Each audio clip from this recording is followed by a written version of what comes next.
Akala mo daw kung sino ako maganda. Bakit? Akala mo din maganda ka? Baka nakakalimot ka. Naka-filter tayo dito, uy.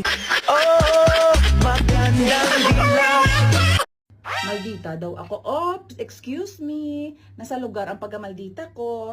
Minsan nasa trabaho, nasa bahay, sa kalsada, pwede rin. Dito sa cellphone, pwede din.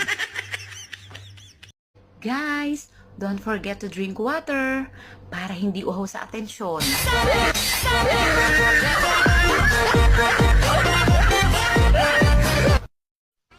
Ang pangit ko daw. Please. May nailab sa akin.